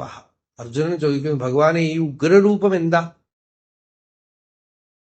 ഭഗവാൻ ഉത്തരം എന്താ പറഞ്ഞത്? കാലോസ്മി ലോകക്ഷയകൃത് പ്രവൃത്ത. ഞാൻ ലോകത്തിനെ ക്ഷയിപ്പിക്കാൻ വന്ന കാലമാണെന്നാണ്. ചിലപ്പോ ആ ഒരു കോസ്മിക് ഈഗോ ഉണ്ടല്ലോ നമ്മളുടെ, അതും ചിലപ്പോ അടിയൊക്കെ പറ്റുമ്പോഴേ നമ്മളിങ്ങനെ ഈ പൂച്ച പാല് കുടിക്കണ പോലെ ഇരിക്കുകയാണല്ലോ, എല്ലാം നടന്നു പോകും. എന്തു വേണമെങ്കിലും സംഭവിക്കാം. നമ്മളുടെ സാമർഥ്യത്തിനൊന്നും വിലയില്ല. കറണ്ട്, ഇലക്ട്രിസിറ്റി അഫക്റ്റ് ആയ അപ്പൊ അറിയാൻ നോക്കൂ വിഷമം. ഇപ്പൊ ഒന്നും പ്രശ്നമില്ല. ഇപ്പൊ ഇലക്ട്രിസിറ്റി വേറെ വന്നിട്ടില്ല. അതെന്തെങ്കിലുമൊക്കെ അഫക്റ്റ് ആയാൽ ഓരോരുത്തര് 100 മാടി കെട്ടിടം കെട്ടിയിട്ടാണ് ഇരിക്കുന്നത്. ഇരുമുടി കെട്ടൊക്കെ ആയിട്ട് പോണ്ടി വരും. എന്തൊക്കെ ചെയ്യേണ്ടി വരുമോ അറിയില്ല ഭഗവാന്. അപ്പൊ നമ്മളുടെ സാമർത്ഥ്യം ഒക്കെ ഒരു ചോദ്യചിഹ്നമായിട്ട് തീരും. മായ കാട്ടുന്ന ജാലങ്ങൾ കാണുമ്പോൾ കാട്ടുന്ന ജാലങ്ങൾ ഗോഷ്ഠികൾ എന്ന് പറഞ്ഞ പോലെ ഈ വലിയ ഒരു ആ ശക്തിയുടെ താണ്ഡവം കാണുമ്പോ നമുക്കപ്പൊ അറിയാം നമ്മളുടെ സാമർത്ഥ്യം എത്രയുണ്ട്. ഞങ്ങളെല്ലാം നേടിക്കഴിഞ്ഞു എന്ന് വിചാരിച്ചിരിക്കുകയാണ് അപ്പോഴേ. അപ്പോ എന്തൊക്കെയോ ചെയ്യുന്നു മനുഷ്യൻ, അർത്ഥമില്ലാത്ത എന്തൊക്കെയോ കാര്യങ്ങൾ ചെയ്യുന്നു. സൗഖ്യമായിട്ടിരിക്കാലോ, സന്തോഷമായിട്ടിരിക്കാലോ. ഇതാണ് ദുര്യോധനന്റെ അടുത്തും കൃഷ്ണൻ ചോദിക്കുന്നത്. ഭഗവാൻ ദൂതിന് പോയപ്പോ ദുര്യോധനോട് ചോദിക്കും, വെറുതെ എന്തിനാ നശിക്കണം? എല്ലാരും നശിച്ചു പോകും, ആരും ബാക്കി ഉണ്ടാവില്ല, ഒക്കെ പറഞ്ഞു കൃഷ്ണൻ. ദുര്യോധനൻ പറഞ്ഞു, സൂചി കുത്താനുള്ള സ്ഥലം പോലും കൊടുക്കില്ല. എന്നിട്ട് യുദ്ധം കഴിഞ്ഞ് അവസാനം കാല് കയ്യൊക്കെ മുറിഞ്ഞ് ആ യുദ്ധഭൂമിയില് തന്നെ കടിക്കാൻ വരുന്ന നരിയും നായും ഓടിക്കാൻ പോലും ആളില്ലാതെ പോ എന്ന് പറഞ്ഞുകൊണ്ട് കിടക്കാം. അവസാന മഹാഭാരതത്തിൽ ആ സീന് ചക്രവർത്തിയായിട്ട് മുകുടാഭിഷേകം ചെയ്ത ആള് നരിയെ ഓടിക്കാനായിട്ട് ഒരു ജോലിക്കാരൻ പോലും ഇല്ലാതെ ആ കുരുക്ഷേത്ര ഭൂമിയിൽ കിടക്കാണ്. വലിയ ആളുകൾ പലരുടെയും കഥ എങ്ങനെയാണ്. ഹിറ്റ്ലർ, മുസോളിനി എല്ലാം അങ്ങനെയാണ്. ഈയിടെ ഒരു തമാശ തമാശയല്ല, നമ്മളിപ്പോ ഹിരണ്യകശിപുവിനെ കൊല്ലാൻ ഒരു വഴിയില്ലാതെ ദേവതകളൊക്കെ പോയി ഭഗവാന്റെ അടുത്ത് പ്രാർത്ഥിച്ച് ഭഗവാൻ നരസിംഹാവതാരം എടുത്ത കഥയൊക്കെ പറയണ്ടല്ലോ. അതുപോലെ ഹിരണ്യകശിപു പോലെ ലോകം വറപ്പിച്ച ആളാണ് ഈ അലക്സാണ്ടർ, പിന്നെ ചെങ്കിസ് ഖാൻ. ഒരുപാട് ഒരുപാട് പേരെ കൊന്ന ആളാണ്. അയാൾക്കൊക്കെ ഭഗവാൻ ഏത് അവതാരം എടുത്തറിയോ? കൊതുക് കടിച്ചു മരിച്ചവരാ അവരൊക്കെ. അത്രയേ ഉള്ളൂ. ഒരു കൊതുക് കടിച്ചു, ഒരു രോഗം പിടിപെട്ടു, മരിച്ചു. റോമൻ സാമ്രാജ്യം തകർന്നതേ കൊതുക് കടിച്ചിട്ടാണെന്നാണ് ഈയിടെ കേട്ട ഒരു കഥയാ. എന്താന്ന് വെച്ചാൽ യുദ്ധം ചെയ്യുന്നവർക്കൊക്കെ പ്ലേഗ് പിടിച്ചാ പിന്നെ എന്ത് ചെയ്യും? അപ്പോ ഒരു കൊതുക് മതി. അവതാരത്തിൽ നമ്മൾ ഇനി ഇൻക്ലൂഡ് ചെയ്തിട്ടില്ല, ഇൻക്ലൂഡ് ചെയ്യേണ്ടത്. നരത്വം, ദേവത്വം, നഗവന, മൃഗത്വം, മശകത എന്ന് ശങ്കരാചാര്യർ പറയുന്നുണ്ട്. മശകമായിട്ടും ഭഗവാന് വരാം. അപ്പൊ അത്രയൊക്കെ വേണ്ടു ആ ശക്തിക്ക്. അപ്പോ എന്തൊക്കെയോ ചെയ്യാനായിട്ട് ഉദ്യമിക്കുന്നു, എന്തൊക്കെയോ ചെയ്യാനായിട്ട് ഈ ജ്ഞാനപ്പാനയില് പൂന്താനം പാടുന്ന പോലെ എന്തൊക്കെയോ കുഞ്ഞിരാമന്മാരായിട്ട് നടക്കുകയാണെന്നാണ്. അപ്പോ ഏവം ദുർലഭ്യ വസ്തുനി അപ്പി, ആനന്ദമായിട്ടിരിക്കാനുള്ളത് നമ്മളുടെ ഉള്ളിലുണ്ട്, ഹൃദയത്തിലുണ്ട്. അത് ഹസ്തലബ്ധേ, കയ്യിൽ കിട്ടിയിട്ട് പോലും തൻവാ വാചാ ധിയാവാ ഭജതി ബദജന ക്ഷുദ്രദൈവ സ്ഫുടേ, എന്തൊക്കെയോ കാണിച്ചു കൂട്ടുന്നു. നമ്മൾ ആ പരിപാടിക്കില്ല എന്നാണ്. ഏതേ താവത് വയം തൂ, നമ്മള് സ്ഥിരതര മനസ്സ, നല്ല നിശ്ചയത്തോടുകൂടെ, ഗുരുവനുഗ്രഹത്തോടുകൂടെ, നിഷ്ഠയോടുകൂടെ, പ്രതിദിന ഭജന ആരാധനാദികളോടുകൂടെ, സദ്ഗ്രന്ഥ പാരായണാദികളോടുകൂടെ, യോഗാഭ്യാസത്തോടുകൂടെ, വിശ്വപീഡാപഹത്യൈ, വിശ്വം മുഴുവൻ നിറഞ്ഞു നിൽക്കുന്ന ഈ പീഡ, ഇന്നത്തെ കാലത്തേക്ക് വേണ്ട ശ്ലോകമാണ്. എല്ലാരും അനുഭവിക്കുന്ന ഈ പീഡ നീങ്ങാനായിട്ട്, ദുഃഖം നീങ്ങാനായിട്ട്, നിശേഷ ആത്മാനമേനം ഗുരുപവനപുരാധീശമേവ ആശ്രയാമ, എല്ലാവരുടെയും ആത്മാവായ ആ ഗുരുപവനപുരാധീശനെ, ഭഗവാനെ ആശ്രയിക്കുന്നു. എല്ലാവരുടെയും പീഡ പോട്ടെ, എല്ലാവർക്കും ദുഃഖം നീങ്ങി, എല്ലാവർക്കും സൗഖ്യം വരട്ടെ. സർവേ ഭവന്തു സുഖിനഃ, സർവേ സന്തു നിരാമയാഃ, സർവേ ഭദ്രാണി പശ്യന്തു, മാ കശ്ചിത് ദുഃഖഭാഗ് ഭവേത്. എല്ലാവർക്കും ജീവിക്കാനുള്ള അധികാരമുണ്ട്, എല്ലാവർക്കും സൗഖ്യം വേണം.